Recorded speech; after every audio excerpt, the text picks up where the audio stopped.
दूर से देखा तो सब कुछ ठीक नजर आया, पास आकर देखा तो फ्रॉड हो गया। मेरी इस तुकबंदी पर मत जाइए, मर्म को समझिए जो आपको अलर्ट होने के लिए कह रहा है। गुजरे 1-1.5 साल में शायद ही कोई दिन या हफ्ता बीता होगा जब फ्रॉड की खबरें ना आती हों। Online fraud, cyber fraud, digital arrest, ऐसा लगता है कि अपराधियों के घर की खेती हो गए हैं। अब एक नए फ्रॉड की सनसनी मची हुई है जिसमें धोखेबाज लोगों को ईमेल भेजकर पैन कार्ड डाउनलोड करने के लिए कह रहे हैं, क्योंकि इन दिनों नौकरी पेशा से बिजनेसमैन तक अपना इनकम टैक्स रिटर्न फाइल कर रहे हैं। इसीलिए ऐसे फ्रॉड्स की कोशिश हो रही है।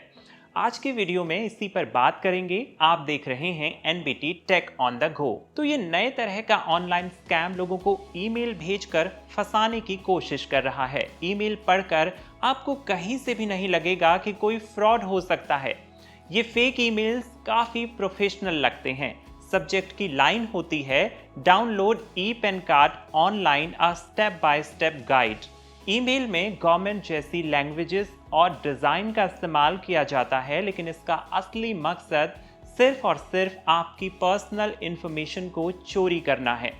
यानी जैसे ही लिंक पर क्लिक करेंगे या कोई अटैचमेंट डाउनलोड करना चाहेंगे, आप स्कैम के जाल में फंस सकते हैं। ये स्कैम इतना खतरनाक है कि सरकार ने भी इसे लेकर अलर्ट जारी किया है। अगर आपके पास भी कोई ऐसा ईमेल आया है जिसमें लिखा हो download e PAN card online, तो सावधान हो जाइए। बहुत से लोगों के मन में सवाल उठ रहा होगा कि लिंक पर क्लिक करने या अटैचमेंट डाउनलोड करने से स्कैम कैसे हो सकता है। बिल्कुल हो सकता है। अतीत में हुई घटनाएं इसका बड़ा उदाहरण हैं, जहां लोगों को लाखों रुपए की चपत लगी है।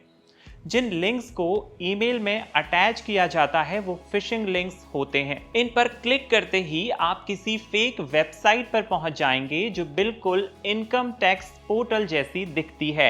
उस फेक साइट पर आपसे PAN number, Aadhaar number, date of birth, यहाँ तक कि बैंक डिटेल्स तक मांगी जाती है। अगर आप इतनी अहम जानकारियां फ्रॉडिये के हाथ लगने देंगे तो धोखा मिलने के चांस 200% तक बढ़ सकते हैं।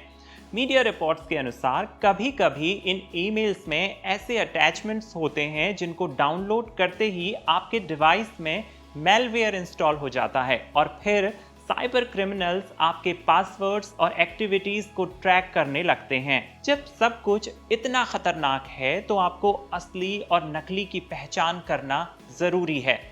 सरकार ने कुछ चीजें बताई हैं जिन्हें मैं आपके साथ शेयर कर रहा हूं। अगर आपको कोई ऐसा ईमेल आए तो कुछ बातों का बहुत ध्यान रखिए।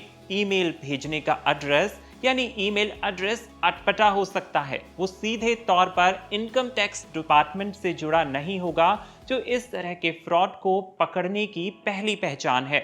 इसके अलावा ईमेल में ग्रामर की गलतियां और स्पेलिंग्स के एरर हो सकते हैं, जिससे आप अपना शक पुख्ता कर सकते हैं। सबसे बड़ी बात कि जब आपने कोई ईमेल मांगा ही नहीं तो वो आपको आया क्यों? अगर कोई ईमेल ऐसा है जिसके आने की आपको उम्मीद ही नहीं थी और उसमें लिंक या अटैचमेंट खोलने के लिए कहा जा रहा है, तो सतर्क हो जाएं। अक्सर ऐसे ईमेल्स में डराने वाली भाषा इस्तेमाल की जाती है, जैसे फौरन कदम नहीं उठाया तो आपका पैन कार्ड ब्लॉक कर दिया जाएगा। ऐसी सभी बातें ईमेल के फ्रॉड होने की तरफ इशारा करती हैं और आपको इनसे बचना चाहिए। तो फिर किया क्या जाए? अगर ऐसी नौबत आ ही जाए कि आपको ई पैन कार्ड डाउनलोड करना है, तो सिर्फ और सिर्फ इनकम टैक्स डिपार्टमेंट की ऑफिशियल वेबसाइट या फिर NSDL पोर्टल से ही डाउनलोड करें। किसी थर्ड पार्टी ईमेल या रैंडम लिंक से पैन डाउनलोड करना आपको मुसीबत में डाल सकता है। इस तरह की धोखाधड़ी से बचने के लिए कुछ बातों का हमेशा ख्याल रखना चाहिए। किसी भी अननोन ईमेल के लिंक पर क्लिक ना करें। सेंडर का ईमेल एड्रेस हमेशा चेक करें। सस्पेक्टेड ईमेल्स को स्पैम या फिशिंग के रूप में रिपोर्ट करें। अपने डिवाइस का एंटीवायरस अपडेट रखें और सबसे ज़रूरी बात कि 2 फैक्टर ऑथेंटिकेशन को इनेबल करना बिल्कुल ना भूलें। लेकिन तब क्या करना चाहिए जब आप ऐसे स्कैम्स में फंस जाएं? सबसे पहले अपने सभी अकाउंट्स जैसे कि बैंक अकाउंट, ईमेल के पासवर्ड को बदल दीजिए। अपने बैंक को जानकारी देकर फौरन अकाउंट और कार्ड वगैरह को ब्लॉक करवाएं। इसकी जानकारी नेशनल साइबर रिपोर्टिंग पोर्टल पर दें ताकि सरकारी एजेंसियों की तरफ से जरूरी कदम उठाए जा सकें। साइबर फ्रॉड से बचाव पर कैसा लगा हमारा ये वीडियो, कमेंट बॉक्स में बताएं। इसे ज्यादा से ज्यादा लोगों तक शेयर करें ताकि वो अवेयर हो सकें। NBT tech on the go देख रहे थे आप। मैं हूं प्रेम त्रिपाठी। मिलते हैं नेक्स्ट वीडियो में।